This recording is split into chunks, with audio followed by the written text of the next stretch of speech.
Did you find a spoke? Yeah, just poke it. Just poke it through right there. Mm-hmm.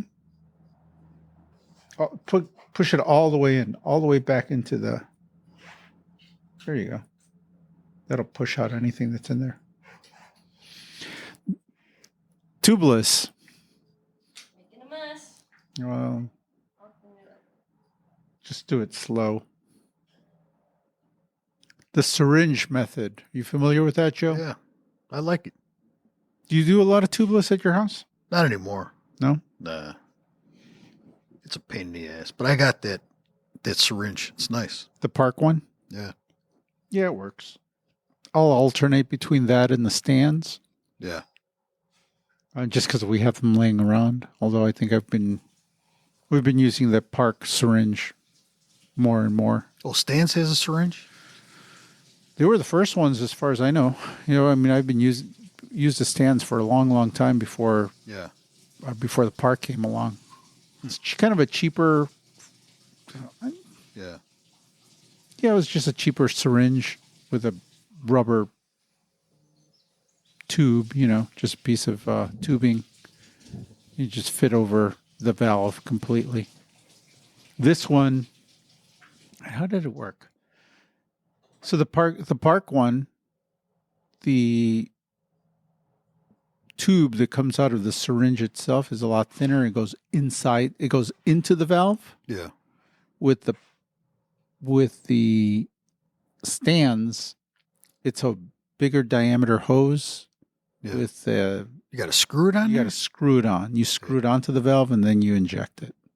So a little bit more involved, I guess. Yeah. They both work. The biggest thing with either one of those syringes is you got to clean them when you're done using them. Yeah. You saw the trouble that she was having right now. Hot water.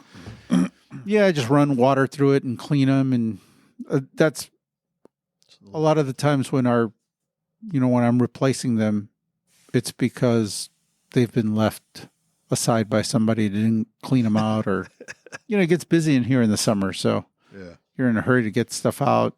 The syringe will sit around with all that stuff in there, You can usually clean them out, I guess, but Yeah. sometimes the rubber seals, there's like some the big O-rings that are in there. the big O-rings, yeah.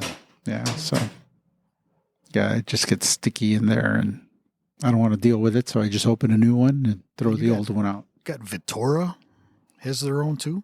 Victoria Sealant? Yeah. Yeah, it's been around for a while. It was, I don't know if it's still as cheap as it was, but it was a lot cheaper than the Stands or the Muck Off or, some of the other brands. Yeah, it was cheaper and it worked great. So I was buying that stuff for a while. I haven't checked on the price on that lately. So, Isa, how's it looking? Huh? I said, how is it looking? This is looking pretty good now. Is it holding? It's holding. I'm going to spin it around, make sure that everything's sealing. Spin it, turn it sideways. Or just like, there you go. Mm-hmm. And then just turn it around like a pizza, like you're holding a pizza and you're kind of moving it around, like up and down. Oh, that's how you get the sealant to swoosh around on the bead. You don't want to spin it that way. Just grab the wheel from each side, from one hand on the right, one on the left. Nope, not like that. The other way. Just grab the tire. There you go. Yeah, there you go. What would you call that? Like a hula hoop, Yeah, kind of. Yeah, like hold it like you would a hula hoop. Just there you go. Don't put it over your head. Or good luck trying. There you go. Yeah, that usually moves it around a little bit. Good job. Good I can't believe job. it. It's the first time I've seen you do something like physical wise. I've always seen you just sitting over there on a computer. That's it. Literally. See? Now I've seen you actually do something. I can't believe it. I'm actually work on a so work. She knows how to work do on a bike. Yeah, She doesn't know how to do something. Isa knows how to do stuff. Yeah, I mean, surprised. She knows how to do a lot of stuff. Good job. I've had her working all day long today. She put a chain and a cassette on. She Get out. did a some tubeless and And your hands ain't some even tires. dirty. Changed the cable. You got dirt under your nails? No. It ain't dirt. Yeah, there's some dirt. Nah, there's nothing. Yeah, there's a little There's dirt nothing there. there. It's all right. I give her credit compared to what you were like, Izza, when you first started working here. You, Yes, I agree. I Yeah. agree with that wholeheartedly. You should wear like the rubber gloves. you've made. Oh, I think yeah. I cried a couple times too. Yeah. Yeah, she did cry. She cried a couple of times. I'm like, no crying in the bike shop. There's absolutely no crying. You can work here, but you can't cry. One time I even like just walked out. Mm-hmm. Yeah, it was just a little. It was Yeah. too much. Oh, yeah. Really? Mm-hmm. Yeah. Calling I Joe. went off to go You called pee, Joe an and asshole? then I came back and I kept trying to figure it out. Yeah, man. Such I'm a like, fucking asshole. I didn't. Right. I'm not a yeller and I'm not a yeller and screamer. It's just Fucking Joe, fucking asshole. no. It was the bike. The bikes were beating her. I'd be like, let the bikes. I'm like, don't get beat by the bikes. You were just- younger back then, right? It's just a bike. You were like 30 back then. You know, Hmm. Yeah, she's all like 40 now. she's up there now. Hmm. Been there a long time. I can't. But good job. Good job. Yeah, it's holding. I'm very impressed. I It's did. I did not know you worked on bikes. you put it on the right way though, right? It's directional and all that stuff. I'm not gonna have to take it apart and put it back on there. I hope. Good. Good Perfect. Good job. job. Very nice. Good job. How you doing, Joe?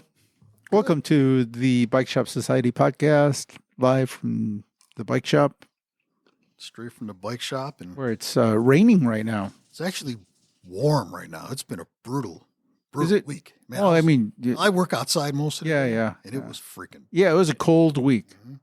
so I mean, you said it's warm. It's only in the probably 40 degrees out there, but Yeah. compared to the rest of the week, It was brutal. It was pretty bad. it's felt pretty cold.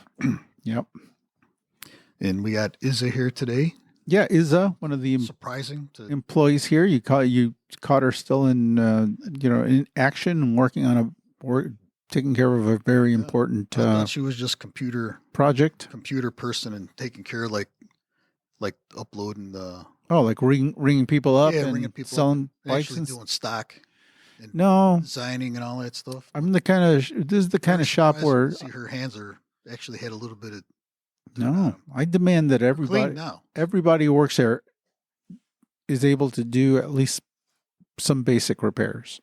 Like Yeah. this is the kind of shop where you have to do flats and some basic stuff, be able to do like spot repairs. You did a chain today.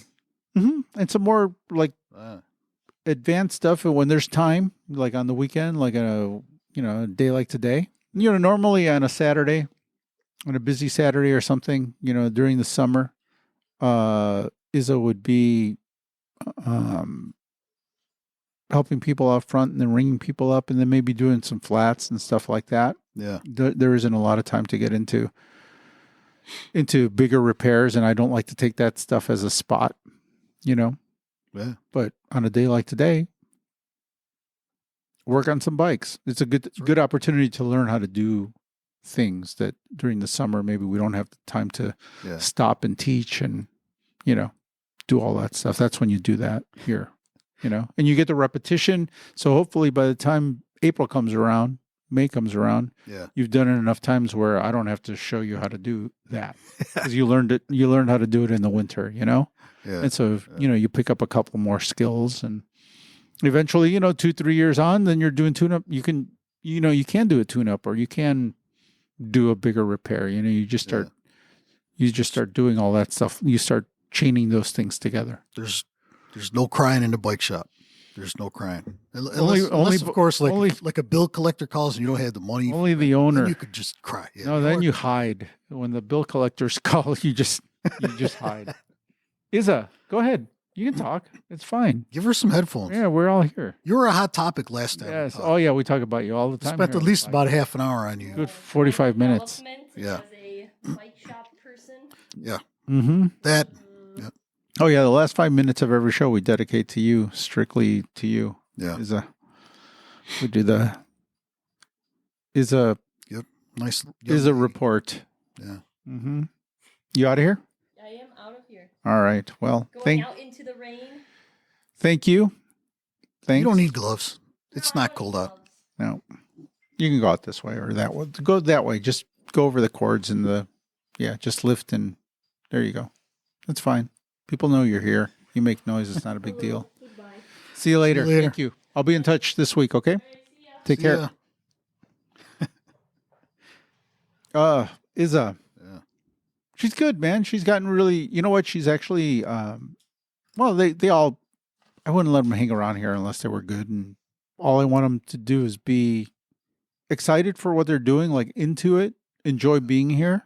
Yep. And I can teach you the rest. Bike shit is pretty easy to figure out, if you have good people teaching you. If you have a teacher, and you're interested, like you can learn. If you want to do it, yeah. Yeah, if you want to do it, you can learn how to work. Really want to do it, yeah. You can learn how to. You can learn how to do it. You can learn how to do all of this stuff. Yeah. Right. So that's why I always hire personalities. I always hire people that I like and to work with, and people that are interested to be here. Some of the worst people to hire are bike people. Like people that are like people that know it all, bike nerd dudes. Just some of those people are, they're very difficult to deal with around a bike shop. Like I have to break them of a lot of habits. People that have come from other shops, or just, I've had the opportunity to hire some people here, but you could tell that personality wasn't going to work. You know what I mean? It just wasn't going to mesh well. Right. There's a lot of the bike people. A lot of people in the industry drink the industry Kool-Aid, which is fine, I guess, at the beginning a little bit, but then there are shops that are strictly Kool-Aid drinkers. Yeah. It's like, it's like a cult. And it's like, I just, different philosophies, and some people are really, really stuck in their ways. Other people are really cool. Like I've worked with both. So it's not saying that because you have bike experience or you've worked at another bike shop, you can't work at my bike shop. Some people are really. You got to break those bad habits to work in how you want it to work in your shop. Yeah, or you come with an open mind and willing to learn new. There's always stuff you can learn. Right. And there's stuff that I learned from people that worked at other shops. Rick, who worked here, he worked at Oak Park Cyclery and Hanley's, and Earl worked at Cycle Smithy, and Earl really just worked at Cycle Smithy. That was about it. That was about it. Here and Cycle Smithy. Yeah. So but Rick worked at 2 or 3 shops, in his history. So he came here with a lot of experience. He came here with different things, different tricks that I learned from him, like things I hadn't. Things I'd never seen, or he just did things a little bit differently. Earl was a different case because he had always been at Cycle Smithy and I was at Cycle Smithy. So a lot of, I was there for my pretty early years. So we grew up with learning the same tricks from the same people, at the shop. You start to get super comfortable in a job that you're at for a long time. They call it creature comfort, right? And you're so used to doing things. Yeah, it's good. The way that shop wants it, It's hard to change to go to a different place and try to pick something up. It can be. And I mean, usually fit in, even though you have the knowledge to do mechanical work, but just to fit in with that new place like that you got hired at. It doesn't matter if it's a bike shop. It could be anything. It could be anything. There's certain people have certain ways of doing things, and I'm open-minded. I realize that there are different ways of doing things, and especially if it's a better way, or when I went from Turin to Cycle Smithy is very different. Yeah, like the quality of work. The outcome was the same, a good product, or something that was done that was going to work properly, and all of that. Was Turin a good bike shop? It was great. They were a good bike Great. shop. Okay. Yeah. I mean, I don't know. I mean, I'm sure I know the owner of the shop, so I'm sure that the quality of the work coming out of there is still great. It was different. Yeah. You know, I was working. It was a kind of a bike. It was a bike racer bike shop. It was a racer boy bike shop. Okay. So we had a strong racing history. I like to say that that Turin was kind of like classical music, and that Cycle Smithy was like rock and roll. You know what I mean? Or jazz. Yeah. You know, there was just very awesome music, just different. You know, and Turin, at least in the early years it was a great place to be young and learn how to work in a bike shop, because everything was very proper and very by the book. That was just at the mall there? That was the second shop. They had another shop. Yeah, the main store at that time was already in Evanston. So Turin started in Lincoln Park on Armitage, in Lincoln Park. And then they moved to Evanston, which was like that was the big store. That's really where the Turin brand really grew into something. Then they opened a store in downtown Chicago, which was the North Pier store. North Pier, yep. That was in late 80s, early 90s. And then, and now they're on Damon, somewhere on North Damon. Oh, they're still there. Still somewhere. Yeah. Yeah. Lee Katz, the owner of the shop, he still has a place up there. I run into him once or twice a year, mostly at the Cabda bike show. And we catch up same guy? Yeah, yeah. That's Lee Katz. Behind Turin this whole time? Yeah. Wow. Yeah. Yeah. My old boss, Mark from Cycle Smithy, worked at Turin back in the day. So he's a Turin alum. I'm a Turin alum. Yeah. So how old is he now? Lee? Yeah. Boy, it's got to be 70s?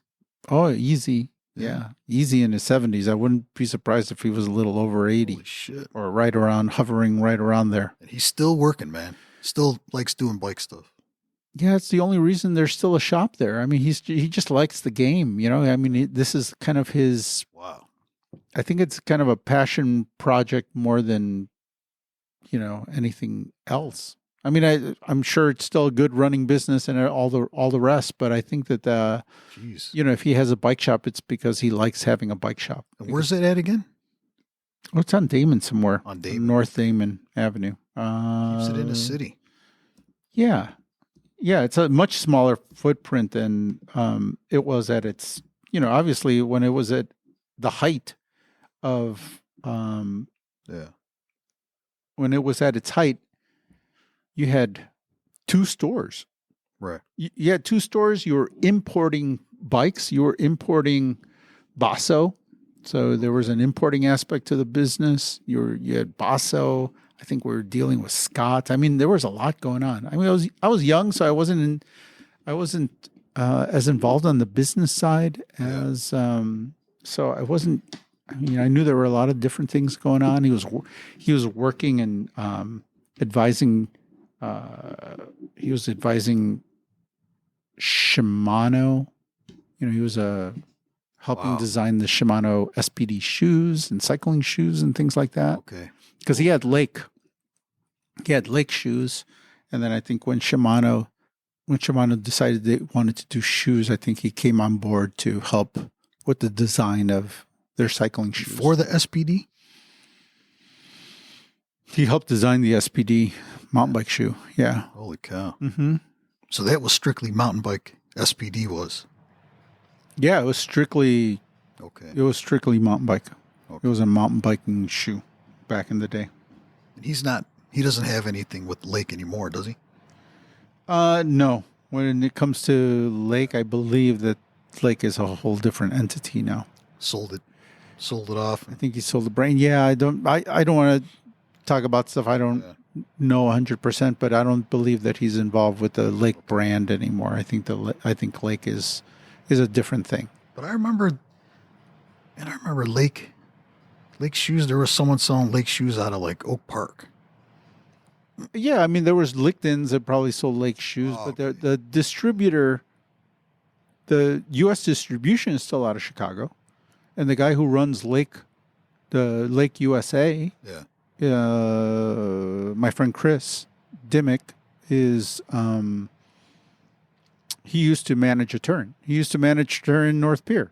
So I mean, Really? and he worked for Turn for a long time. So there was some sort of connection there. I think at some point Turn, the distribution for their shoes were still running out of the old, out of the bike shop itself, maybe out of the basement.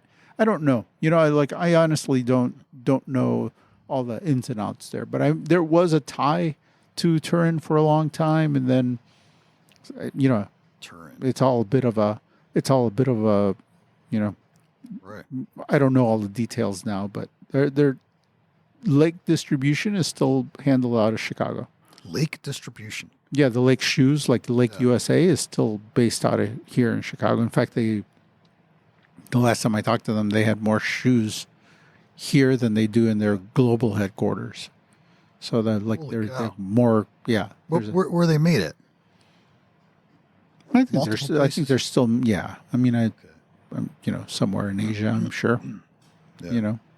But the ownership is out of maybe the Netherlands. Get out. Yeah, I might be completely wrong. I might just be making all of this stuff up. But I think the ownership is overseas, somewhere in Europe. Okay. They're manufactured like everything else, somewhere probably in Asia. Yeah. But their U.S. distribution is here in Chicago, and it still has ties to the old Turin. So in Lake Shoes, Lake, yeah, are the initials of Lee Katz, the owner of Turin. Lee Allen Katz Enterprises. Lake Shoes. Still. Well, that's what Lake is. Yeah. Wow. Yeah. The Lake brand, that was Lee Allen Katz Enterprises. Is that all he did though? Was just make those shoes? No, he had bike computers for a little while, ACT computers, ACT computers. He was an importer for a long time. So he was importing various brands. The big one was Basso. Yeah. So we were like the Basso importer for a while. I say we because we were tied to it through the bike shop, but it was a different company. Okay. And it's just a lot of stuff. I was in my 20s. Yeah. So I wasn't 100%. I was like young in the bike game. I was working at the store, so all this stuff was kind of. You were just a worker. I was a worker, and I knew that we had all this cool stuff going on. I knew our owner would like fly off to China, and I mean this was back in the 80s when nobody was flying to China to do business. Right. So this was like he was flying over to Europe, and he'd go to the Tour de France, and get out. And our cycling team, our shop cycling team was sponsored by all these different kick-ass brands. For a bike shop team, we had like Pearl Izumi was making our clothes. Yeah. We were riding Basso bikes. There was Shimano. That was like for Shimano shoes. I mean, like a U.S. team? This was just a U.S. domestic bike shop team. Okay. But it had kick-ass sponsors, and I mean over the years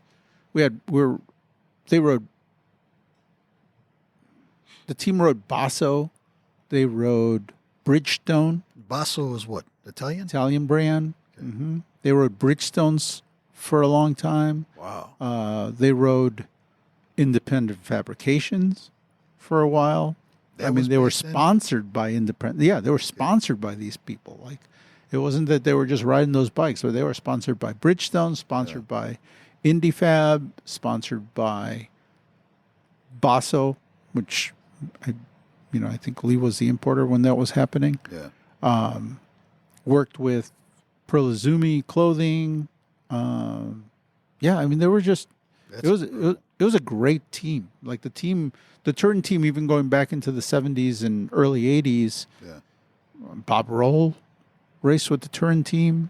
He was on the team? He was on the team, or did some racing with the Turin team. Okay. Norm Alvis was also another one of the 7-Eleven guys. He raced with. For like American road racing? Yeah, like all that Course Classic stuff, like all those, like all the traditional, Super Week, all the stuff that kind of led into the 7-Eleven team going over to Europe. Okay. Like a lot of people only remember U.S. cycling as like post 7-Eleven and going to Europe and stuff, but there was a lot of racing going on before that. Yeah. That kind of led to all of that. kind of culminated in a team going over, an American team going over to Europe. There was a strong domestic racing thing, Yeah. Racing scene. You don't see that a lot now. Yeah, it's Right. it's died off. Like a U.S. road racing is pretty non-existent these days. Yeah. Because if you're good, I think there's a lot of factors. The way I see it is like, if you're good, you're going to where the best you want to go compete against the best in the world in the best races in the world, and that means you're going to Europe. There's no reason for you to be here domestically in racing criteriums. That's like the dumbest thing to,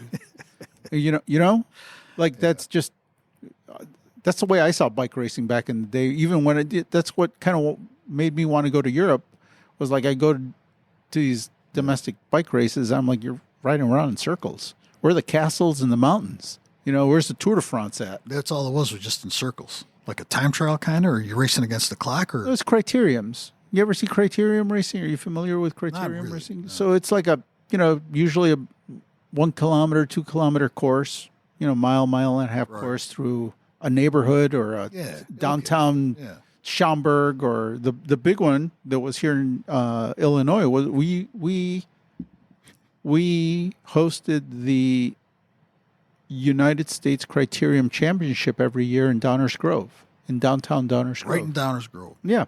Yeah, that was there for years. I mean, probably a decade or more. That was every year was the national championship right downtown, in downtown Downers Grove. It was like a classic race. So what was it, like a couple miles in a loop? Yeah, it's just a circuit, usually through an urban area. I mean, you can do it. You can do it in a industrial park, or you can do it in a neighborhood. You can do it in a downtown area, with a bunch of turns. Your left-hand turn, right-hand turn, straightaways, all sorts of stuff. It was real popular though back in those days. That was U.S. bike racing. That was U.S. bike racing. We didn't have a lot of road racing in the United States. Criterium racing. Okay. So criterium racing was they do some of that in Europe, but it's usually like after the Tour de France. Yeah. They do some of these races, and then they do like 1 day races. They're not even 1 day races. These are just races usually are an hour or so. Okay. Hour and a half. Maybe 2 hours. Maybe 2 hours max. These races don't last like 3 hours or 5 hours. Some guys get lapped. Yeah, and they'll often get pulled, so that there isn't a bunch of confusion on the markers on the course and all that stuff. Criterium racing was big out here in the States. Yeah, it was the only kind of racing we had. I mean, really, there were some road races and there were some things that weren't criteriums, but for the most part, it was all criteriums. Like when you would go race, it was always a criterium somewhere. And so the circuits were, the whole racing circuit was, criteriums. Maybe you'd have a road race in there, you'd have a 3-day race or something with a road race, or you definitely had some stage races out west. And maybe, there you'd find some road races, but a road race was rare. It was like a special occasion. Like you travel somewhere to go do a road race. And even the road races oftentimes were more like circuit races where you'd have maybe a 6-mile loop. Okay. It wasn't a point to point. Yeah. You weren't racing to somewhere, to a particular place. You weren't doing one giant loop, because logistic wise, and I get it, in the United States, you just can't, you couldn't close all that stuff down. You didn't have rolling closures. You couldn't close the roads down for a bike race. Right. It's just it's a different thing. I get why logistically you couldn't do it. It was a lot easier to just close down a 2-kilometer loop in some downtown area for a day and hold a bunch of bike races in one day. But they still have that? Oh yeah. That's still our racing scene here, like there's still crit racing. Huh. I mean, I know this Legion team out of California. They're in social media quite a bit because of their involvement with Specialized, and they do a bunch of stuff, so they come up in my feed. But don't ask me who any of the racers are. Yeah. I've watched 1 or 2 videos, and I mean, most of these guys are older than the guys that are winning the Tour de France. You know, these are guys that are like in their late 20s, early 30s. I mean, it's a specialty now, you know. I think of it like roller derby. You know? Crit racing. Yeah. None of these guys will translate into the Pro Tour. Very, very few of them, if any. You know, so back when I was younger and these races that we're talking about, you know, those guys, you would go to a criterium and see people that were possibly in the Tour de France. Yeah. You know, like you would get the best American racers racing who would maybe then make it onto some pro team, and then you would see them in Europe. You'd see them on TV. Yeah. So that was kind of cool. But these days you don't see I don't think you see any of the American guys that you see at the Tour de France racing at a local criterium. Like the chances of seeing that is really rare. You know? Like well, Isn't that how Greg LeMond started? Criterium racing? I mean, every American bike racer started that way back in the day. Yeah, I mean, you had no choice. That was really, although he left for Europe pretty quickly. I think by his late teens, he was already racing in Europe. So, like, if you're good, that goes back to where we started. Is like, if you're good these days, if you're 17 years old, and really good, 18 years old, you're on some European team. You know, you're there racing. You're spending your summers there. You're not wasting your time here in the United States. Okay. Because you have to be really good by the time you're 20. If you have any chance of becoming a professional bike racer these days. European bike racer, right? Yeah, like somebody who wants to race in the Tour de France. Yeah. Like there's you better get over there really quick. Yeah. You know, the guys who are winning the Tour de France these days are 25 years old.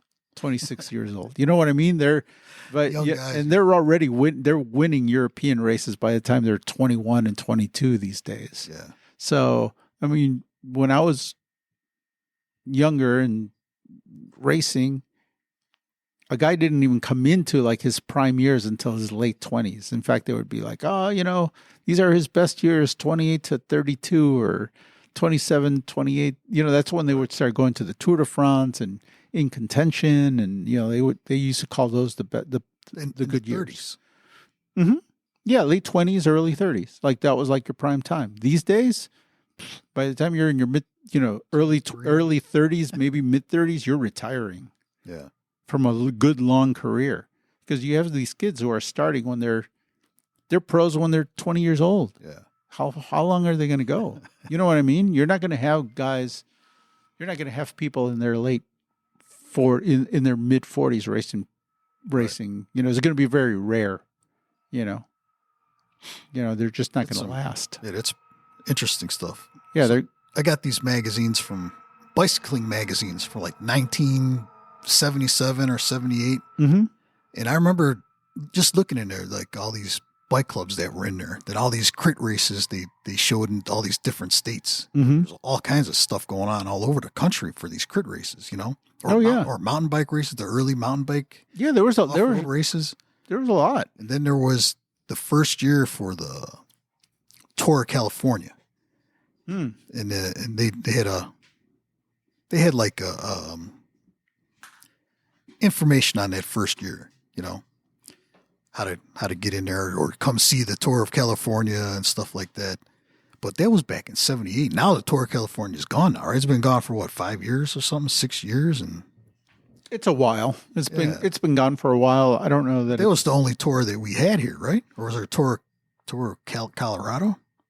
There was a Coors Classic back in the day, and there was a tour of Utah.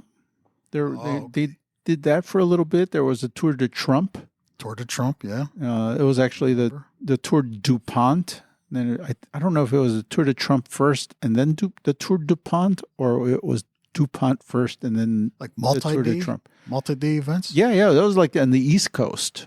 Yeah. So like, you know, that would happen like in Georgia and up through New York. And And they got mountains over there. Yeah, I forgot what I forgot exactly what the course was, but one was the East Coast. That Tour de Trump or Tour du Pont was out on the East Coast. Okay. And they had Tour California. We don't have anything like that now. No. In fact, I don't know that there's any race, like a big UCI race here in the United States that brings the Europeans over, where you're going to see like the top guys. There's something up in Canada, I think up in Quebec, but there's Tour of California was it. Yeah, Tour of California, and I think that there was a Tour of Utah that maybe happened for a little bit, and they tried to bring the Coors Classic. There was some talk about bringing the Coors Classic back, but as of right now, like I don't see any of that stuff happening. Coors Classic, like beer? Coors Classic? Mm-hmm. Coors beer? Coors beer. Yeah. Wow. Yeah. So that was awesome. Like one, the Coors Classic, it was the same dudes that were in the Tour de France were here racing bikes. That was a crit? No, that was road. That was like the Tour de France style race. Multi-day event. Mm-hmm. Okay. Yep. Where was that then? East Coast? No, that was in Colorado. Oh, Colorado. That was in Colorado. Yeah. Yeah. Yeah. That was wow. Like that was awesome. That was probably the height of cycling. The Lance years were the height of cycling here in the United States. Right. Yeah. But yeah, these days it's dead. Like bike racing. I mean, bike racing in general, like bike racing. Not that popular out here still. Not that popular in the world. If you're honest. Yeah. As much as I love pro bicycle racing, yeah. Like professional bike racing, it's not going through its best period right now. And I don't know how you make I don't know how you fix it right now. Things are starting to slow down, or some of the more popular racers are retiring, and yeah, I think a little. Well, my dog is here too. I think there's a lot of problems with it right now. I think one of it is like just lack of personalities. Like it's not very interesting. Like the sport itself is, and I'm someone who's open to the sport, and I like bike racing. I love bike racing. Like I get that. Like I said, I love the sport, right? But you have to like remove yourself from it and be critical about what's going on there, and be like, it's not very interesting. Yeah. It's like some of this. It's you can say what you will about the sport and the speed and all this stuff. Is like that's great, but in order to get money, in order to make money, and these sponsors have a return on investment. Yeah. And to spend money in this sport and to grow this sport, like it's got to be entertaining. There's got to be something more. If you're just talking to people who like bike racing, well, there's a dozen of us who like bike racing, and then everybody else, nobody knows anything about bike racing. Even you, Joe, who like cycling in and around bike shops, you're into it all. You have no fucking clue about bike racing, do you? Like none of it. I watch some of Tour de France, but I always find myself fast forwarding. Yeah, that shit. Just to see who won, or because some of it could just be really boring, right? It's hours, man. It's hours and hours, and there's nothing there to like. I get it. My wife too. She gets it, and I'll sit there and I'll watch it, or I have it on in the background, and it's nice. But I understand why people don't want to watch it, because at some point it's just boring, right? It's super boring. It's a long day. How do you make that interesting for people who aren't into the sport, which is the people that you need to, those are the eyeballs that you need in order to keep the sponsorships up and keep the money coming into the sport, because every year it's drying up. The money is, unless you, there's a couple of countries that can support it where the interest is high, but in general, here in the United States, people knew who Lance Armstrong was. Yeah. They weren't following bike racing. They were following Lance Armstrong, the Lance Armstrong story. They weren't the Tour de France. It was there and certainly part of his story, but they were only into it because it was because of the whole story, right? And what Nike did to blow him up, and Trek was pushing hard, pushing his story hard, and so it was there. It was everywhere. U.S. Postal, so it had real American ties, and he was winning.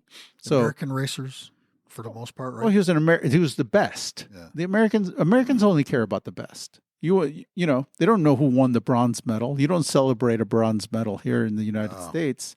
Only the gold. No. I mean, it's true. I mean, in Spain, in Europe, you win a bronze, they're throwing a party for you. Shit. And you're on the news. They're like, hey, we got a guy who won the bronze. But you don't get that here in the United States. Oh. The bronze is like the third loser. Yeah. So, I mean, because he was the best, because he was winning, because of the cancer, because of all that stuff, you blew up here, became big. You have the motor of the Nike brand behind him. Yeah. That's right. Yeah. It was gigantic. Oakley, right? Yeah, you had all the American brands. You had you had all that stuff going for you. U.S. Postal. It was a great American story and a comeback story, and there was tragedy, and it was everything that Americans love, right? But on top of it, you were the best. None of that would have worked if he was 12th. This was late 90s or mid 90s. Mid-late 90s, early 2000s. Early 2000s, yeah. Mm-hmm. Yeah. Yeah, it was exciting. Those are exciting times. Yeah, and it was good in the bike shop. I mean, it was good for business. People were into the sport. USA was on top of some. Yeah, we were the best. We had the best, and it was for the American public, for the general American public. Yeah. It was awesome, right? Yeah. That's when people cared about the Tour de France. It was like a big fuck you to all the European cycling teams. Look, our American guys came over there. Hey, you know what? He was the only reason why we started getting daily coverage of the Tour de France. Before that, we would only get weekly coverage. There was nothing. No. So when he came along and he started winning, well, then the outside network or outdoor network or OLN. So right? it wasn't like you didn't really have English speaking coverage. No, you had zero. Well, you had it once a week. Because now everybody's got to speak English that gets on that microphone now for the most part. What do you mean? Like the racers. Oh, maybe I'm thinking about Formula One. Well, Formula One, most of those guys, they got to speak English. Yeah, most of the time learn English. Almost everybody now in the pro peloton speaks English. Yeah, or some amount of English. Yeah. And I think if you took if you quizzed the pro peloton or took a poll there, it's got to be over 80% of those dudes probably speak English. Wow. Maybe even more. Back in my day, and nobody's very little. Everybody stuck to their own language back. Well, it was supposed to be French. French for the most part. French was kind of the default, the de facto, language. Greg LeMond spoke French. He learned French. Mm-hmm. Yeah, I mean, you had to see those old interviews of him doing it in French. In French, yeah, that was back in the day. Well, he was Indiana? Was he from Indiana? No, he was from Minnesota. He was from Minnesota, and then he moved to Reno, Nevada. Then he was in Nevada. Right.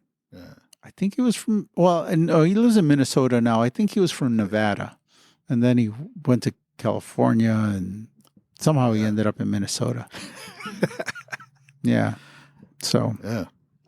But all those dudes were speaking French. Mm-hmm. Lance. Yeah, I don't know what. You know what? I was thinking about it because there was some talk. You know who Eddie Merckx is? Yeah. The guy He's Belgian. The Belgian guy. Everybody talks about him being the best bike racer ever. He fell and broke his hip. Oh. He fell on his bike and broke his hip the other day. The other day? Yeah, very recently. This happened, I think, in the last week or so. And he's got to have like hip surgery and get a fake hip put in and stuff. How old is he now? He's got to be in his 70s. Late 70s? Mid to late 70s, I would guess. Yeah. There was a recent picture of him and Greg LeMond. They went on a ride. They were out riding together. And were they really? For some event. It was most recently, maybe this year or last year. But yeah, you could just see these two guys in this picture. Yeah, I mean, you could tell they're both getting up there in age. Mm-hmm. Yeah, Eddie Merckx is 79 years old. Yeah. Born on June 17th, He 1945. could have broke that hip in the shower too. You know. Yeah. You know. Yeah. Could have happened in the shower. Could have happened on the sidewalk. bike. Yeah. Yeah. Doesn't matter. Yeah. I think I read somewhere that he was going over some railroad tracks or something, on the Shit. bike and Yeah. gave out.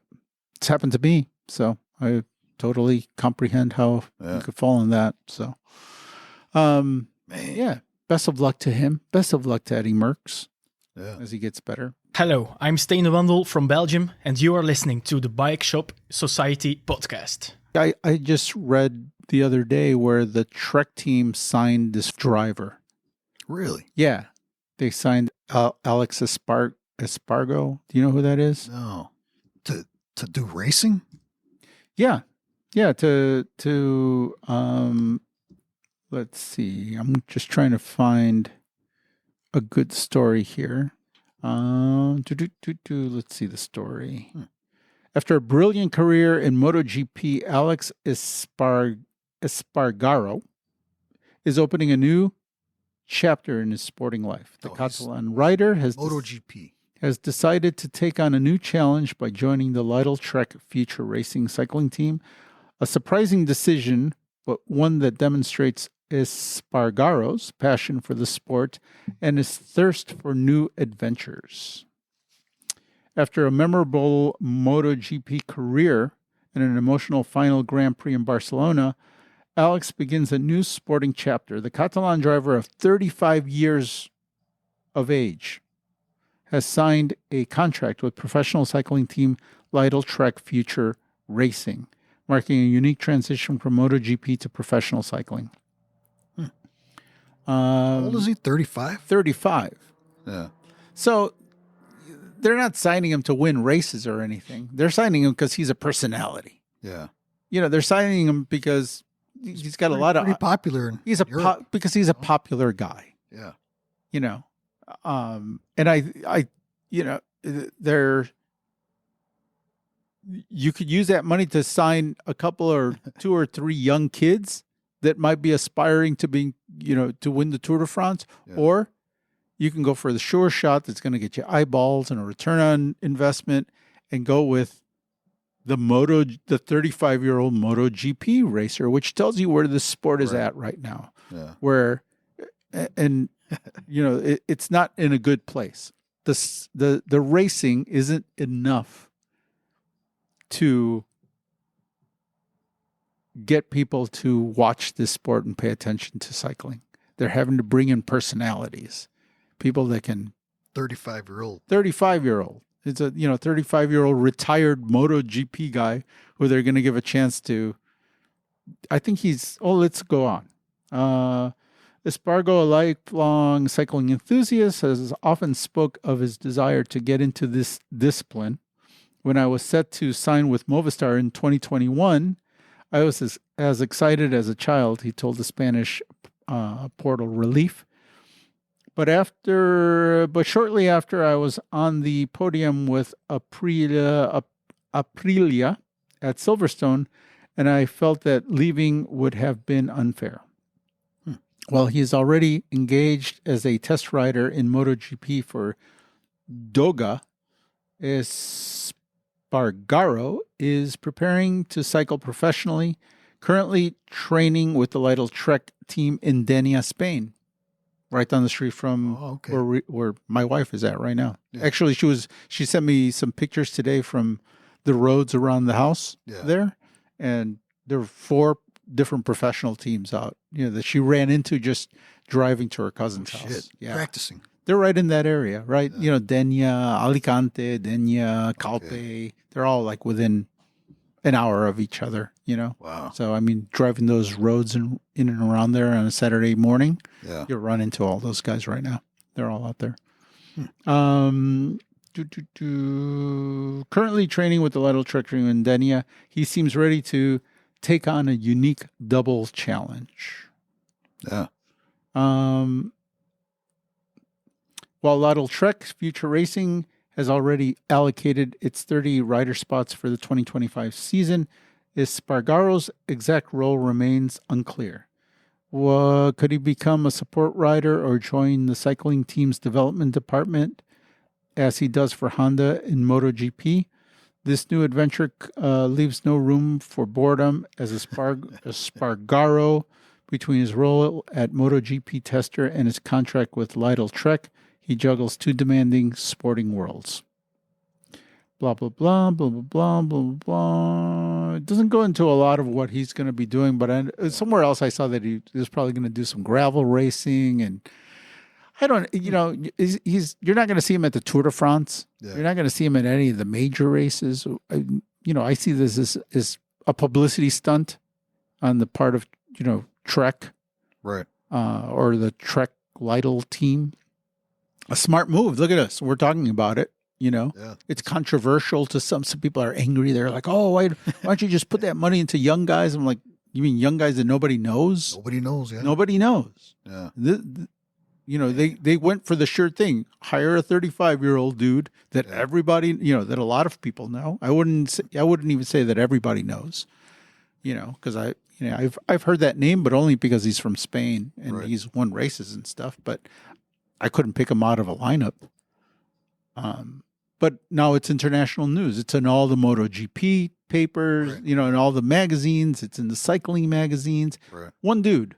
And that's all it took, right? Sign him to some promotional contract, let him do a few races, give him a jersey. He's really into it, and so I think you're going to see a lot more of that in cycling. It's going to become a bit more.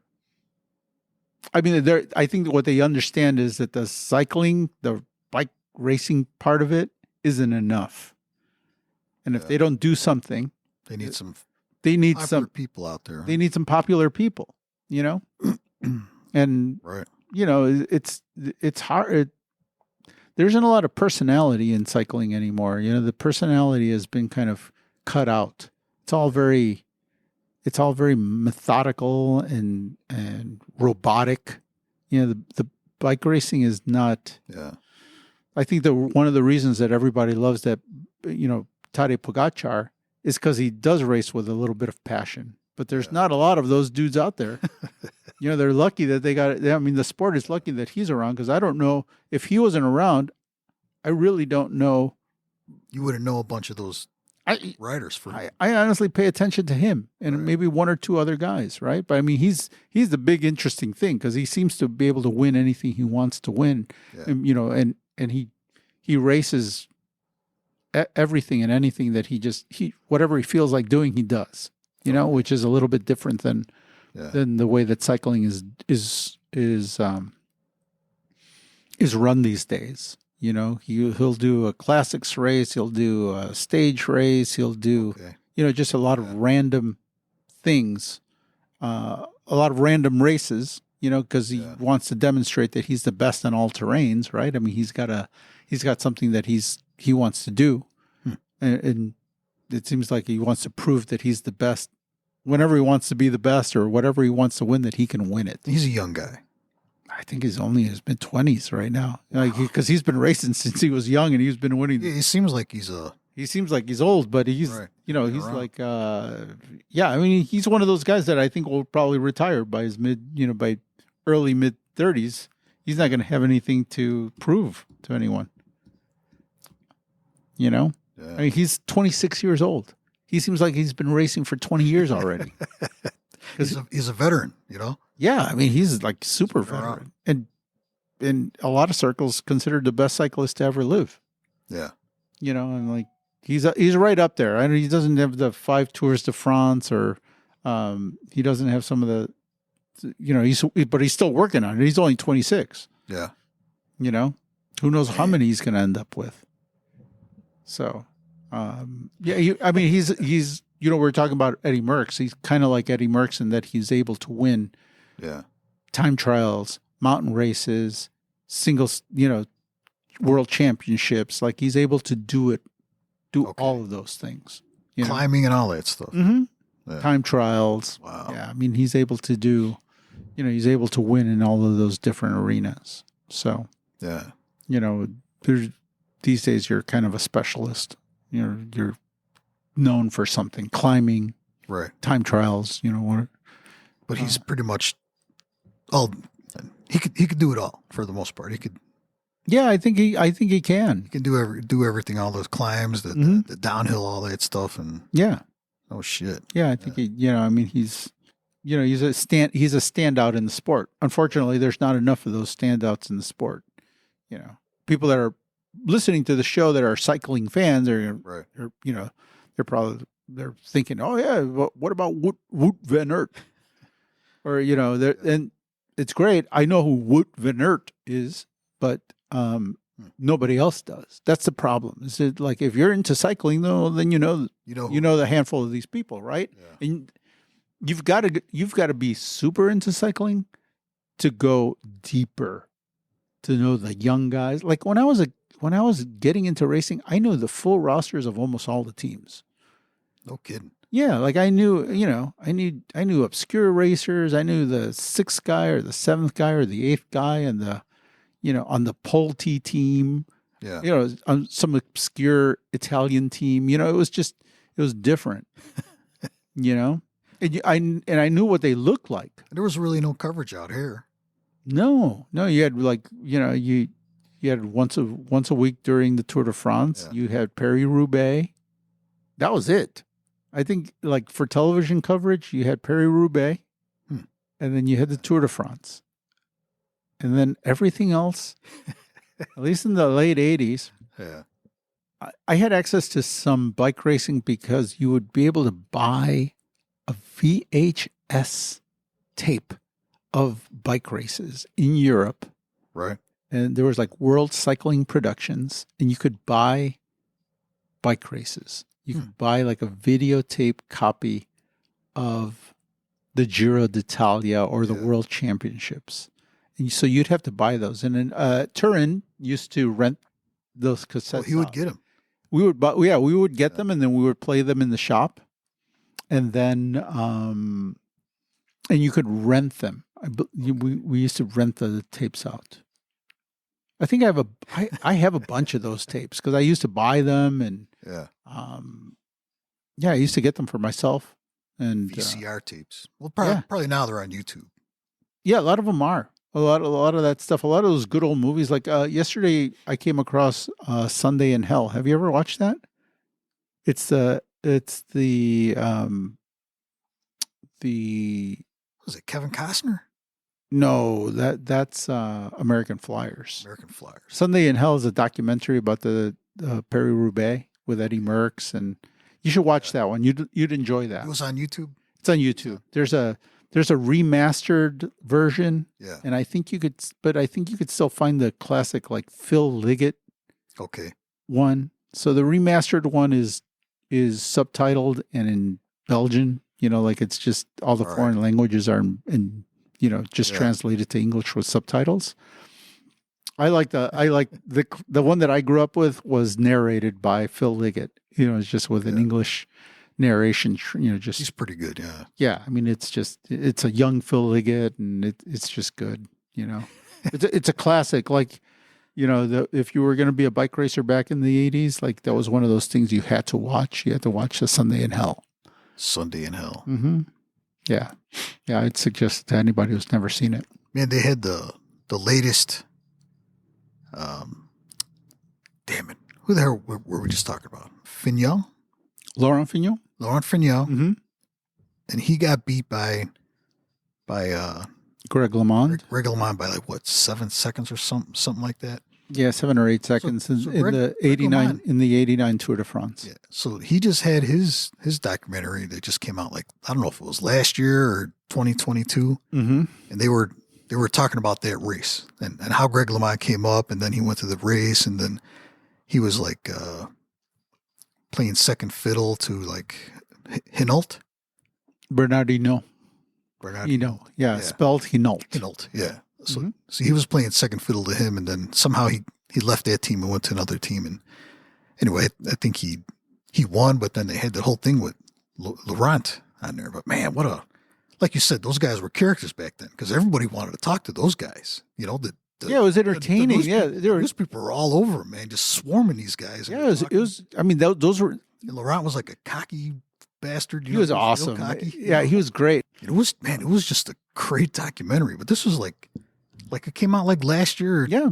2023. I just came across a photo that I have, like an autograph. He autographed a photo for me Really? when he was here in Chicago. Yeah, I got to. He was in Chicago for a race. He raced a criterium. Okay. He raced a criterium here in Chicago. He there was a year where he was sponsored by Gatorade. Okay. So the team that he was on was Gatorade, and that was Quaker Oats, I believe. Wow. Which was based here in Chicago. So when they did the race here in Chicago, they brought him. They brought the team here. I mean, you had the Motorola team in that race. You had, and that's what I'm telling you. Like, you had guys from 7-Eleven, right? Yeah, I mean, it was Motorola. It was. This was after they were 7-Eleven, then they became the Motorola team. I believe by this time they were Motorola, but they were in this race in downtown Chicago around Buckingham Fountain. Wow. So it was like Columbus down one of the side streets over to Lakeshore Drive. So they had half of Lakeshore Drive closed down, you know? I can't believe he gave you an autograph. Oh, yeah, he was super cool. He was super nice. Yeah, here in Chicago, he was super nice. I have some friends who took him to a music store to look at saxophones and stuff. Get out. Mm-hmm. Oh, he played instruments too? Mm-hmm. Yeah. Man. Yeah, he was, they called him the professor. That was like his, Professor. because he had those glasses and stuff. And he, he was super nice, super nice. My encounters with him were very pleasant. And I had the opportunity to run into him. Yeah, I ran into him here, and then I ran into him in Europe a couple of times. And he was always really nice. And I remembered when I showed him, he signed that picture for me. Boy, that must have been mid-90s when there was that Gatorade team. Okay. Because I'd seen him before that at the World Championships in Spain. Mid-90s? Mm-hmm. When did Greg LeMond win? He won 90s? in 89. 89. He won 80. Well, he won 9 and 92. He won in 86. So it was his first one was 86. Then he got shot that winter. He got shot in the back. Shots.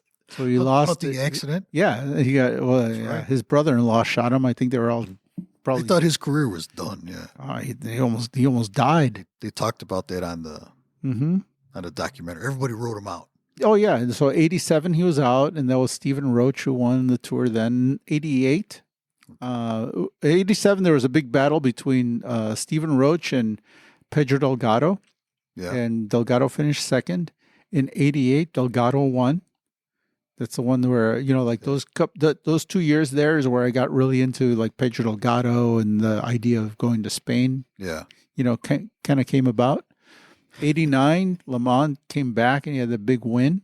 And that was the year where Pedro Delgado showed up late to the finish. That's Otherwise, probably would have beat both of those guys. Right. He came late. He showed up late. Yeah, they talked about all that on that documentary. That's right. He came late. He showed up then late. They thought he was going to make. He was going to. He'll catch him. He'll catch him. Yeah. No, they were calling his name or something, right, for the time trial. He got lost in some of the side streets. Yeah. He had gotten a watch and didn't like. I think I've heard he was in the lead. He had it. He had the Tour de France. So he didn't make it for that time trial. I guess they kept calling his name. This was the time trial started the race. So, I mean, it was the first stage of the race was that they started with a time trial. And he was late. And he showed up late. He thought he had more time to warm up. Like this is back in the day where you would actually have to ride around to warm up. Like you didn't have the trainer on the side of you didn't have this big bus. Like you actually have to go on a bike and go ride around.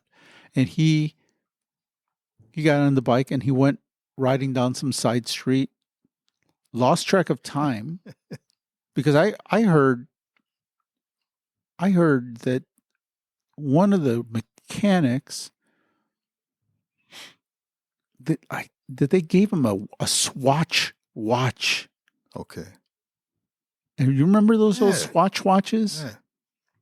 And they're coming back too. That the time, those sometimes they were hard to read because they didn't have. They had like a lot of graphics and all that stuff, and sometimes the numbers weren't clear. Yeah. And so, like, I think there was some confusion as like how much time he had left, and he got stuck or lost and turn around on some of these side streets when he was warming up. Yeah. And he showed up like, I don't know, a minute or two late for the start. And at the end of the race, it was like it was less than what he was down by overall. Like it would have been a completely different thing had he showed up on time. He would have won it.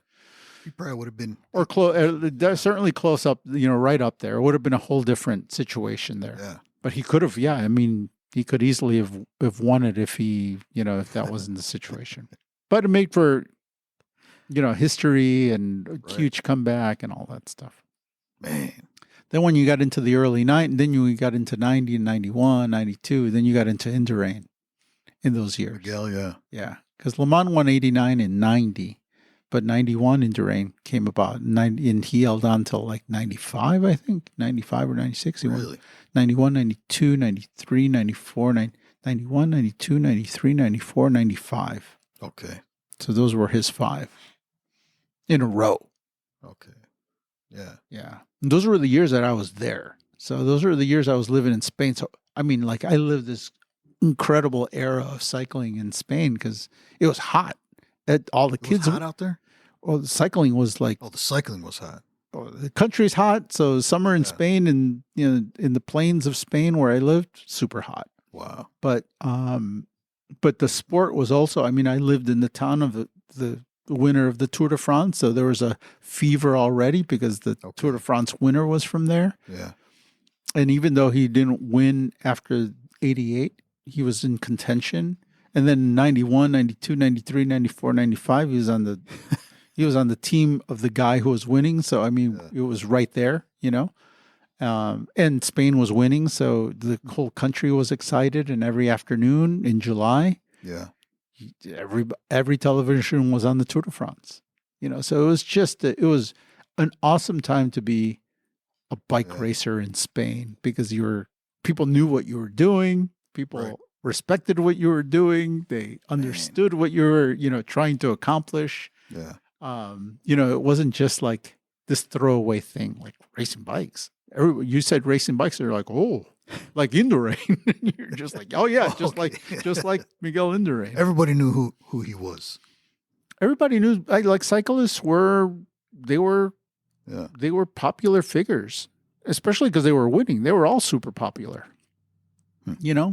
And I lived in the hometown with the guy who won the Tour de France and the guy who was on television every week. So, and I would go on training rides with that guy all the time, So it was like I had a connection to that. I had a very close connection to that, and it was awesome. It was awesome. You show up there at 9:00 in the morning, and every once in a while, like there's the guy who won the Tour de France.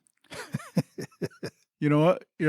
Or it would be 9:15. It's like, oh, we're all waiting for the guy who won the Tour de France. Just to go on a training ride. Yeah, he didn't join us a lot. Yeah. Those guys train a lot by themselves because they are usually trying to accomplish something pretty specific. Yeah. So even back in those days, it wasn't real common for them to tag along on bigger training rides and stuff. But on occasion, like when they weren't doing anything or they were, it was just an easy day for them or they just felt like it, they were bored. Yeah. They come along on a ride, or you would get a tip from one of my best friends when I was there. Ended up on the Benesto team. It was like a protege of Pedro Delgado. So I would get, he would sometimes tell me, oh, we're going to meet over there. We wouldn't meet at the main place. Yeah. We would meet somewhere like on the side of the road and closer to his house. And it's like, oh, we're going to meet there at 11 if you want to go riding with us. And it would be a smaller group, 3 or 4, 5 people. And that was it. It was all like the top amateurs in town, older guys. And they let me tag along and hang out and stuff, Cool, man. As long as I didn't get in the way. But This was what, 94, 95? Yeah, this was early 90s, Yeah. Like 90 through 95, like around then. Okay. Because Delgado retired in like 96, 95, 96, So, but it was great. Yeah. It was great. That was, I mean, I think that's when cycling was at its height. And here in the United States, when Lance was winning, but it's been downhill ever since then. Yeah. Globally, because I talked to my friends in Spain and even they're not like I talked to my old coach. He doesn't really watch cycling anymore. You know, Really? that's the guy who owned the bike shop. That's the guy who used to run all the teams. That's the guy who got Pedro Delgado involved in the sport. Like these guys, like a lot of these old guys, they're just like there's no interest in it for them. You know, like they just don't. They're really disconnected from it. You know, So and it's just a different sport than when they were doing it. But is there anybody famous from Spain now that's racing? See how long it's taken me to think about it? Not really. No. There's nobody in contention to win a Tour de France. Just the Belgians. Is there? Yeah, Evan Pol, that guy might win. You know, maybe he has the option to win a Tour de France. Yeah. But you know, not. You know, there isn't. There in Spain right now, there isn't a figure, a huge like that guys can go out and win the Tour de France. Like right now, I don't think there's a lot of countries with Pogacar out there. That Vinigo guy.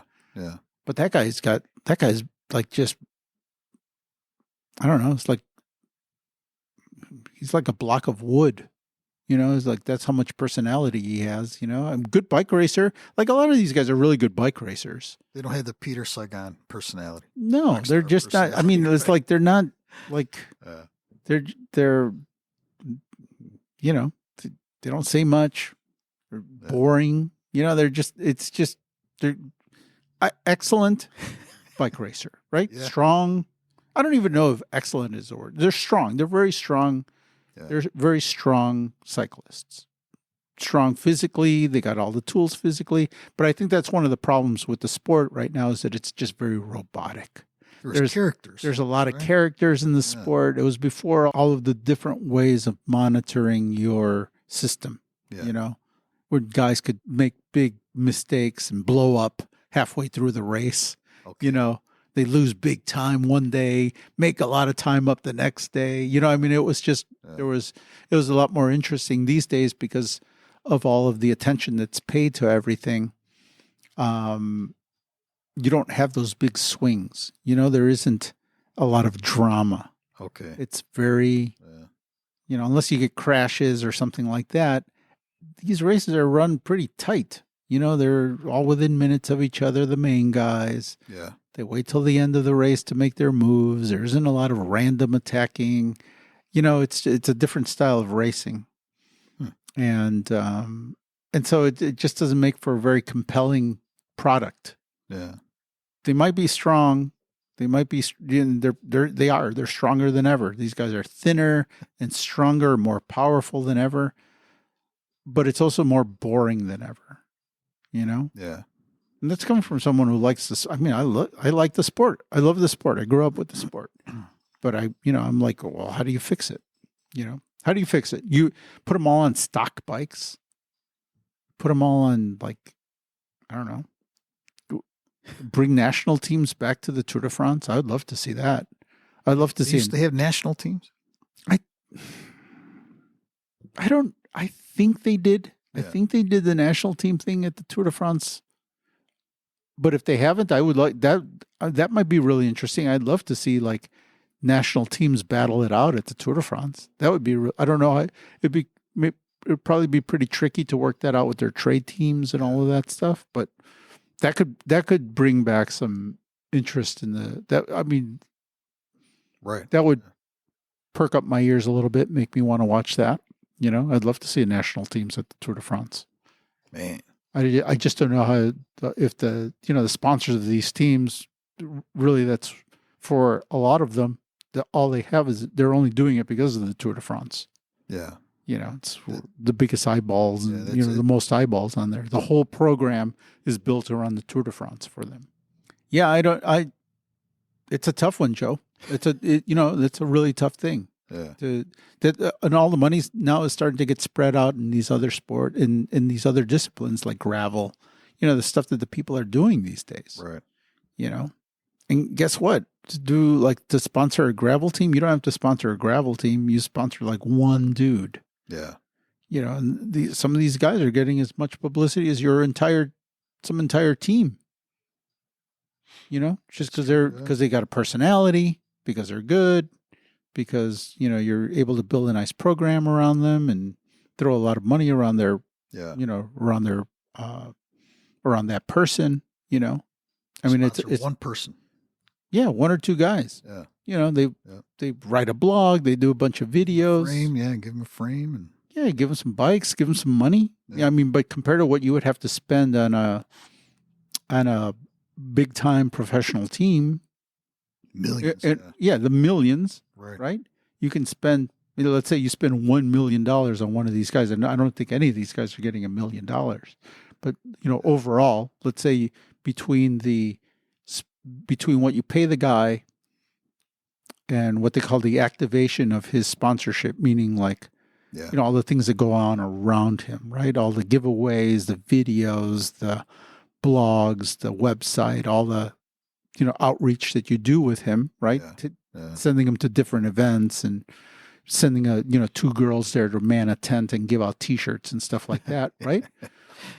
Compared to what you spend on a major team, your return on your investment can be huge. It could be like, really, really good compared to all this money that you throw at a pro team. And I think that's it feels like you're getting to that point in the professional racing scene where, people are starting to look at that and like, is this really worth it? Thanks for listening to the Bike Shop Society podcast. If you'd like to get in touch with us, email us at mail@bikeshopsociety.com. If you're on Instagram, Twitter, Facebook, you can look us up at Bike Shop Society. That's it. Get in touch with us. We'd love to hear from you. Now, back to the show. Goodbye. I found an interesting article on the Radivist. Mm-hmm. It's probably been a couple of months since I've read it, but I went back and I reread it again, and it's by this female racer, distance off-road racer. Her name is Alexandra Huchin. Mm-hmm. I think that's her name, and she's out of like Minnesota, I believe. And anyway, this article that she wrote was like it had to do with like women racers and what they have to go through and deal with, and with being a woman, Mm-hmm. And it was just very interesting. But it was also like, there was like very graphic and detailed, Really? and what they have to deal with, because you figure like she would do a race. Let's just say she does a race in Minnesota, but then she's going to go do the 30 Kanza, the XL race, which is like 300 miles or some shit like that. So she would ride down from Minnesota after doing one race, ride down to Kansas to do On this, her bike? to do this other on her bike. Yeah. Jeez. And she's done this all over the place, Mhm. She does this stuff, and it's all self-supported, where Mhm. you're camping out there by yourself, and it's Yeah. very long distances, a couple thousand miles or 1,500 miles, something like that. So she was talking about what women racers have to go through, and mostly based on her experience with like dealing with your time of the month while you're on a bike, and then she, but it's not like your time of the month where you're at home or you're at work. Mm-hmm. This is your time of the month where you're freaking racing, riding a bike, Yeah. trying to do all this shit, and there's like, there's no showers, there's really nowhere to get clean or take care of yourself. But man, what an interesting article she wrote, like a big time eye opener. Wow. And the way that she wrote it, she's a very good writer, and she's a very good racer, and she's a pretty good kid. I mean, she's probably like in her early 30s, maybe. Okay. And she started racing just because we're just riding, I guess, because she was really overweight. Mm-hmm. So she lost a lot of weight, and then she found that she can do distance riding Wow. very, very easy. It came to her, Mhm. even though she wasn't like the most fit person, she could actually do these distances of. That's in the Radivist? Yeah, it was on a Radivist. I've been following her for a while, Mm-hmm. and just because her story is just incredible. I mean, Well, see, those are the stories, and the kind of people that are making it to you, yeah, the average guy. And look at where Lytle Trek is putting their money on a guy who's going to do some gravel races, yeah, and because I think that's actually where the excitement in the sport is. right, It's in the ultra distance. It's in the it's in these kinds of, in the gravel races. Yeah. Look at the Tour de France. They were forced to put some gravel stages in the Tour de France. They did. And I think, and I mentioned this on this show, like probably in the first year of our podcast, where I'm like, wait and see, you're going to see gravel in the Tour de France. And sure enough, They did. because that's where the interest, that's where the excitement is in this sport. Those are the stories and the kind of cycling that's getting to the mainstream. Right. The average person that walks into the shop doesn't read, cycling news or velo news or, any of these bike racing publications, but they are seeing, the Radavist, they are watching Path Less Pedaled. They're Right. consuming that kind of content. There's a lot of stuff. Yeah. There's a lot of cool stuff out there where these people are just out there. I mean, I even see some stuff. The vegan cyclist, or whatever his name is now. I think he changed his label, but I mean, But they're out in the middle of nowhere. these are people that are just telling their own story. Yeah. They've got They're racing. they've got hundreds of thousands of subs. That's probably where the money is going to start going pretty soon. Yeah. I mean, you're starting to see a lot of money directed to these little channels. Oh, I forgot to tell you.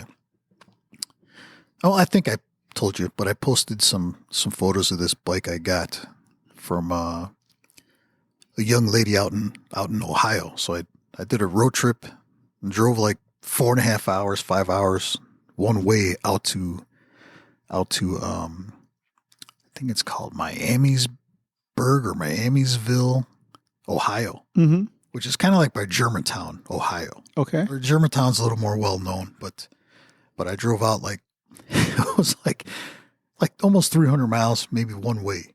I've been wanting this bike for a long time since they came out, and it's called Shinola, like Shinola watches. They're made in Detroit. Mm-hmm. In like 10 years ago or so, they had some bicycles built up by Waterford, and they're just these beautiful bikes, and this bike was brand new. It was probably like $3,000, Oh, wow. brand new. And it's a lugged bike, but it's more of your sit up, like it's like a Rivendell type of bike. What's the model? The Shinola what? Shinola Runwell. Runwell. Okay. Runwell. It was their top of the line at the time. It's orange. Mm-hmm. It has an 11-speed Elfine on there, and that's how it came stock. So most of this bike was pretty much stock. And I was like, man, and so I saw it on eBay, and I texted her a photo of her bike, and I actually imprinted my number like on the top tube, almost like it looked like a sticker. Okay. And I put in it, and I put on her text me, and I put my phone number on there, and she responded back, yeah, I'll measure the top tube. So I knew that she got what I was saying, and but if you need to contact someone, that's how you got to take their picture. Yeah, you have to be crafty with it. And I did it right on my iPhone, I did it real crafty, like text me, call me, that type of stuff. So, she had it on eBay for like, I don't know if it was like $1,100, which was a pretty good deal, or $1,200, which is a good deal for a bike of that type made by Waterford, So, so we're going back and forth texting, and then I ended up told my wife, hey, I'm leaving early. I left the house at probably like 7 a.m, Okay. Wow. or 6 a.m. Yeah. And I got my way out there, and it was at like Miamisville, but man, what a cool town. It was like, it's right along a river. Okay. So it's like a river town, and it's like a old town. I guess you could compare it to like downtown, like, Aurora maybe, or one of those areas along the Fox River there. Okay. It has those old type buildings, but what a hip town, it was very, very very hip. Hip and going. She worked at a bike shop, right? Yeah. She worked at a bike shop there, and she was the head mechanic down there. Oh, she was cool. pretty cool. Mm-hmm. So I made it down there, dude, and man, I just wanted to see how my Subaru would do on a long drive like that, and how I would do. And sure enough, I was able to make it no problem, without being sore and all that shit. Mm-hmm. So I made it down there, and it was probably like about 35 miles of just back roads from when I got off the expressway. Like like farmland, hills and farmland, and where you don't want to break down. Down there was nothing, dude. Everybody, you could see all these big trucks and everything in the farm fields and stuff like that, like these off-road trucks, mudder trucks. Mm-hmm. Like deep mud trucks. Yeah. Oh, Some okay. pretty cool stuff, custom made stuff. I was like, holy shit, man! I'm out here in the middle of like nowhere. But I made it to the town, and it was a pretty cool bike shop, old time bike shop. I guess it's been in the family for like very long time and changed hands down the line to the daughters and stuff like that. And but it was pretty cool, and the bike was totally worth it. I got it for like $800, but man, Wow. it was my perfect size. Mm-hmm. Everything, I've already rebuilt everything on it now, and I serviced the Alpine on it. Totally worth the drive out there. You wanted that bike for I a long wanted time, that right? bike for a while. Did she buy that new, or did she get it? She bought it from somebody that lived in town. This lady that lived in town, Mm-hmm. and the lady was just ready to move on. I guess she just drove it around town there, Oh, wow. grocery getting or whatever. But that was her just running around. And Jeez. this bike is probably like a 2013 or 2014. But again, it was made by Waterford. I remember when they first came out, Shinola was selling they had like 4 models. Yeah, they were doing the bikes and they were doing watches, and there was a time when they had They ads. still like, do the watches. Yeah, do they? They They still had, do the watches. Yeah. they had bus stop ads in downtown Chicago Yeah. for Shinola. Okay. Like, I mean, Yeah, right out of Detroit, man. I knew a girl that worked at Shinola. They opened a store in Oakbrook, Did they? and they had one of their bikes in there. This was probably maybe 8 years ago, maybe 7 years ago. They opened one in there, and they had a bike in the window, and I was like, holy shit, man! I can't believe they have a bike here. I thought they were done making them, but it was this beautiful gold bike. It was a step through. They have a version of a step through run one, but. I said, holy shit, man, those are some nice bikes. But yeah, I was lucky. I was happy to find. I was really surprised to find it, especially since I got it at that price. There was a girl that was running Shinola. I don't know what, I forgot. She had a tie to, she was in the bike business before she went to work at Shinola, and she was a rep for something that we dealt with at Oh, really? at Cycle Smithy. Yeah, I forgot. I don't know if she was like the Bianchi rep when we were dealing with Bianchi. But she was like one of the early people to run. They're still making watches out of Detroit. Are they? Yeah, they're still making watches. They don't do anything with the bikes anymore. They still have some models up there, maybe stuff that's left over. I just looked, and they have a Runwell on there now that I think is the smaller size or something like that. But they have a limited supply. Waterford's out of business, so they're not getting their stuff from there anymore. But I don't think they're doing bikes now. But what a nice bike, dude. Yeah, they were. I mean, they were smart, and it was cool to, it was cool that they, that's when all that Detroit Renaissance was happening. It was like, it was all kind of. People were starting to pay attention to try to get Detroit going again, and they were going to start making stuff there again. And I think they're coming back. Well, look, the Detroit Lions are kicking all kinds of ass. Well, they just the old post office there. They just, the Ford just put a ton of money into. Well, I don't know if it's the post office, but there was some old building that they just unveiled that is supposed to be like this huge hub and a kind of a shining. Star of what's really they just remodeled this this old building there, and I forgot if it was the old post office there or it was some sort of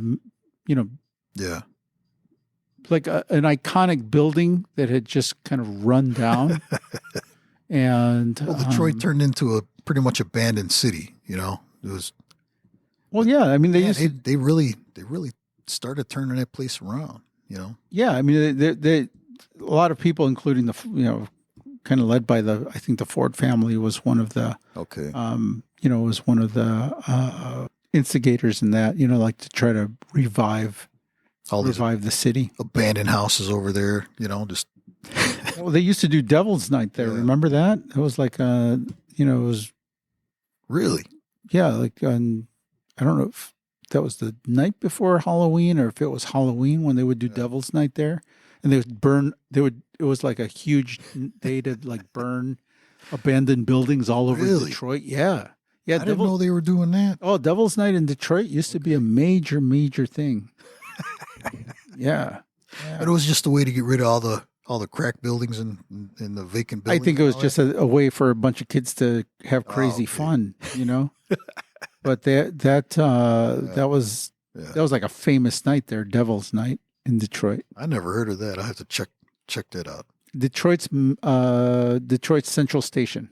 So it was abandoned, and it was like a symbol of decline, you know, because it was Okay. their Central Station there. They brought it back. Oh yeah, it was a big deal. Like they just poured like $1 billion into remodeling this place, and it's going to Okay. be like this arts and cultural Wow. place there now. You know, they're going to do a bunch of events, but they just did a giant unveiling like in the last couple of months. Okay. You know, it was like one of these things they did, you know, a bunch of specials and people were up there and kind of unveiling it. Yeah. Huh. I think the cyclists were one of the first ones to start making a lot of noise up there, you know, like at the same time as that whole Revive Detroit thing, and where there were chefs that were moving back and opening little that's right. restaurants and things like that, and abandoned buildings, and and there were a bunch of artists that were moving back to Detroit and trying to do things. I mean, that's around the same time the Shinola started popping up, and Slowly making its way back to being a good city again, or yeah, I mean, it's sized down. It's not going to be the big city that it was. It's Right. not going to be the, not you gonna know, be Chicago. it's not going to be the fifth largest market in the United States ever again. But you know, it's got some. It's not abandoned anymore. No. It'll probably be a lot more condensed. You know, you don't need it. You don't have all the factories there that you did at one time. So I don't know that it can support That's right. a huge city. You know, but but at least it can be relevant and nice, and you know, they can have a thing there. Dude, the Detroit Lions are like in first place or something like that. They're like smoking teams too, like Yeah. 52 to like 20 or Some something. people call them the best team in Kill 'em. football right now. So Detroit Lions. the Lions, yeah, Came out of nowhere, you know?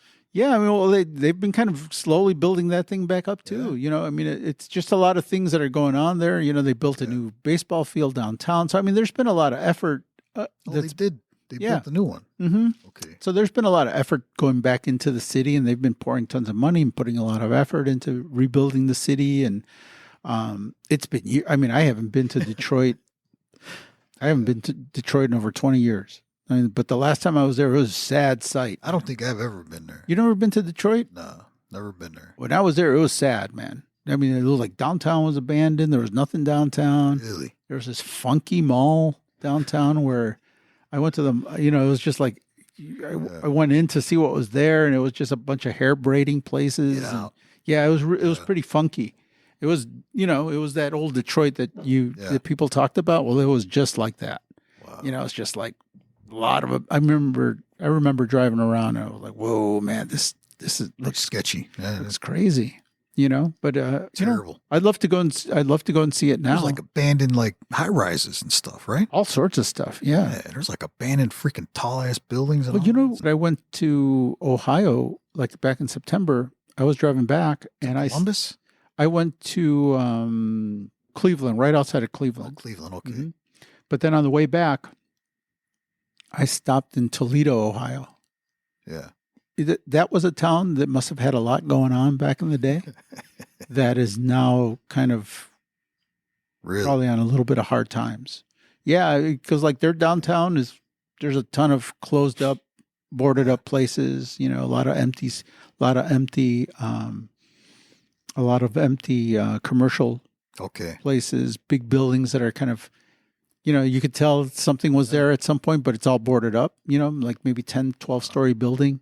You know, those old Yeah. limestone buildings, big pretty buildings, Get out. where you could tell like maybe an insurance company was there or a bank or something. They just got the hell out of Toledo, you know? Yeah, I mean, just no, you know, all the industry left there. Yeah. I saw a sign that's called a Glass City, so they must have maybe one of the big glass companies were there. You know, Yeah. Owens Corning or one of those places I think might have been there. But you know, there was. It's one of those Rust Belt places where there was, you know, Right. steel mills and industry there, and now there's nothing. There's no reason to be there. You know, there isn't a lot there to support support all of that stuff. So Wow. that there's driving through that area, you see examples of that. And Detroit was just like the poster child of all of that. But Man, like, how was that possible? It's big developed cities. no, we don't make anything here. Man, You stop making stuff. Yeah. All of a sudden, there's people you start closing those up factories. big factory, right? Big automotive factories, and Yeah, and then shut it down. dude, look at like there was a bank when I was growing up on the southwest side of the city.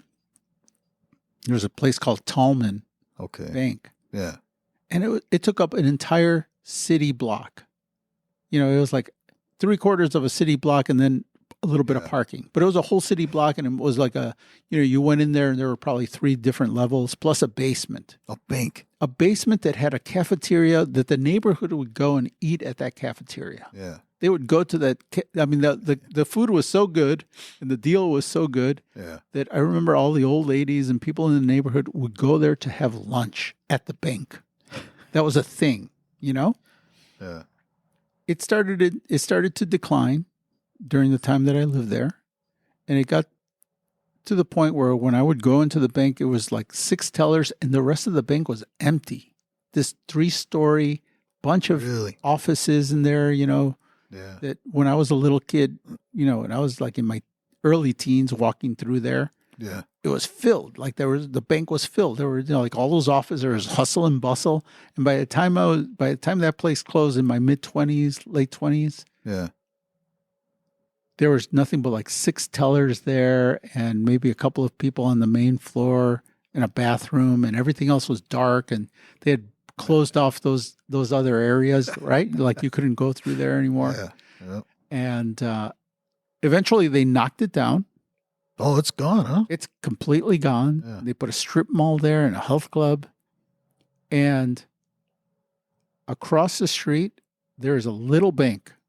Okay. It takes up a corner of a block, right? Yeah. And there's a little bank there, and they do everything that giant building used to do. You know what I mean?